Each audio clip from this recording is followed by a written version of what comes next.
we recommend using a headphone for our podcast. We also recommend you turn off the light in your room and be alone. It will give you the best experience through the paranormal universe. The Golden Fleece is an inn and pub located in York, England. The seemingly narrow building has many stories to tell. Perhaps an average passerby won't see the difference between the Golden Fleece and any other pub in York, but the locals know it's haunted and haunted by at least 15 ghostly residents. The Golden Fleece was already mentioned in the York City archives as far back as 1503. It is believed that it was once owned by members of the Merchant Adventurers Guild, who traded in fleeces and wool. Hence the Golden Fleece hanging above the entrance door. It has been an inn since 1656, though officially licensed in 1668. In the early 18th century, the Golden Fleece was owned by John and Alice Becket. John Becket was the Lord Mayor of York around 1702. The backyard of the inn is named Lady Becket's Yard. You can find the Golden Fleece on pavement which is in the center of York. It overlooks the medieval shops of the Shambles and it has a clear view of the York Minster. It is situated next to the medieval timber-framed Herbert House, Grade I listed. The Golden Fleece seems like a narrow building, but once inside you'll be surprised how deep it is. The inn was restored and rebuilt in the 19th century, and in 1983, it was designated as a Grade II listed building by English Heritage. The pub is on the ground floor and has 4 guest rooms above. But, staying over is not for the faint-hearted. York is a very haunted city. And the Golden Fleece is no exception. It is said that at least 15 different ghosts haunt this building. A few of them have been seen more often and have been given nicknames. Let's take a look at the specters of the Golden Fleece. Many guests reported seeing and hearing a woman going up and down the stairs in the middle of the night.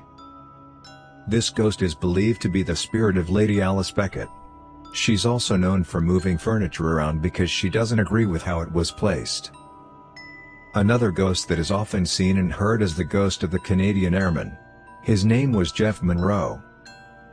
He fell to his death from one of the upper windows of the hotel during World War II. The airman sometimes appears to guests on the 3rd floor in the middle of the night wearing his full military uniform. He doesn't speak, he just stands there in the dark gazing down at them. 2 rather unpleasant ghosts of the Golden Fleece are a ghost named One-Eyed Jack and a man who is often seen in his company referred to as the Grumpy Man. One-Eyed Jack wears a 16th or 17th century red frock coat and he carries an old-fashioned pistol. He is often seen in the bottom bar of the pub. The Grumpy Man seems to like it there, too. This ghost sits at the bar just like a living person, and he angrily glares at people. If he's approached, he is said to mutter some curse words before vanishing. He leaves behind a feeling of dread. A very kind and harmless ghost is the ghost of a very young Victorian boy. It is believed that he was trampled to death by a horse while he was playing in front of the pub. He rarely interacts with the living, but he is known to pull innocent pranks on people. When that happens, soft giggling can be heard. The Victorian boy is often seen in the bar. Many centuries ago, Roman soldiers once walked the grounds of York, also where the Golden Fleece is located today. Many people have seen Roman soldiers in full armor marching through the inn cellar until disappearing through the walls. They don't acknowledge the living. They are more likely a physical imprint of long ago. This does bring us to the cellar and what it was once used for. Those sentenced to death by hanging were hung at Bailey Hall. The dead criminals were taken to the Golden Fleece where they were left in the cellar. They would remain there until their bodies were claimed by their relatives.